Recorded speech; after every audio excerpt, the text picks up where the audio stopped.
is the reason why Pauline is struggling with money, and it's not that she hasn't had a lot of help. You know, for 1 year I paid her car loan, her insurance for it twice in a row. I've done little repairs on it, replaced batteries. I've filled it up numerous times with fuel, and I refused to pay months ago. She can't afford to pay for this car.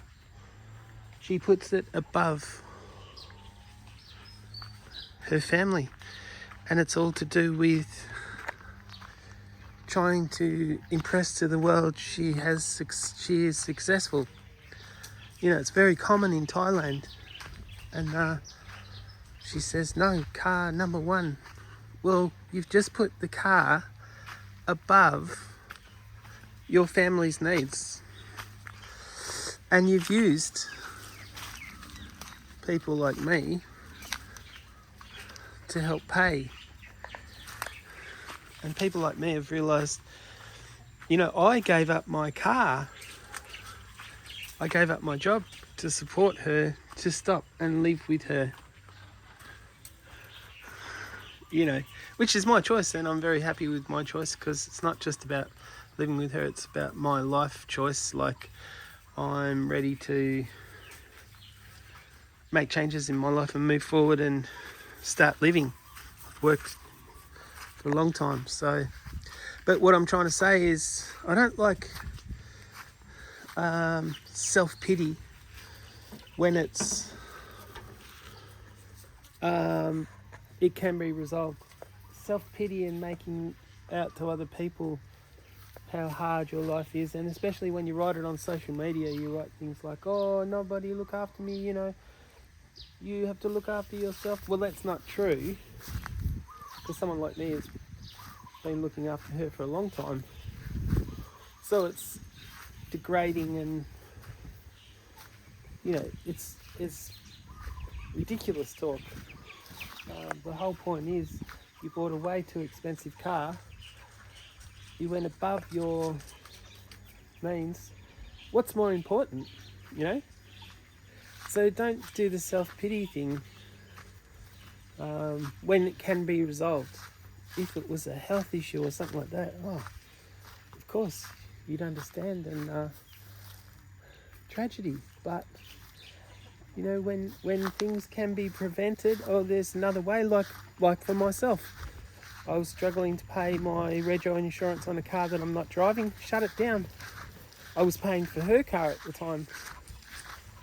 So yeah, let's have a little sunbake. Hey, have a little sunbake. But yeah, very annoying when for months and months and months I've been saying, and in Thailand cars hold their value. It's an immaculate car. She could sell it, pay off all the, clear the debt, and still have money, and she'd still have way enough to buy a second-hand car, something more, you know, reasonable.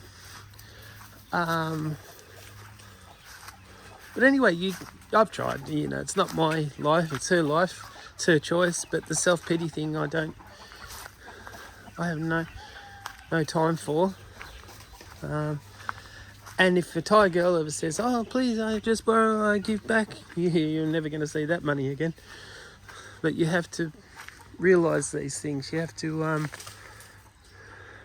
you know, account for that in your travels or whatever you choose to do, you know. So as long as I've always said it all the way along, whatever you spend, you have to be prepared to lose, and that's okay then, as long as you're getting something back too, like life experience. And you know, I mean, things are good in a lot of ways.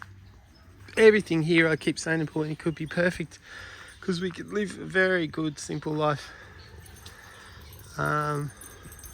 See, it's funny when you mix the West with this kind of life. The West can see how good they've got it in a lot of ways. Like, they can't see some of the things we can see. So we can see, oh, beautiful, simple life. You have everything, you know. I mean, to have a place like this in the West, millions. But here, so they don't realise the value that they have, and it's quite amazing. I'd like to somehow document a lot more of this, because it's funny how people... Gog! Hey! Get out! You know, isn't it incredible how... And I don't want this to be misinterpreted, but it's amazing how some people might think they've got it hard and all things are... They've actually... Sometimes they've got what us Western people really want. They don't realise, and the two mix well together. If they'd only listen financially, you know. But see, that's where you have to face the reality. It's obviously not about love, or, you know, it's all about money. So this is the sad reality. But it's okay if you realise it. You know, I've realised it all along, and as long as you know the truth and you know the reality, you're okay, because you know it's not going to hit you. It's not going to blindside you like it's what happens to a lot of Phalangs or Westerners. And the silly ones who come out here and blow their money on a girl thinking they're madly in love with them. They're not. They just want your money. And that's the reality. So,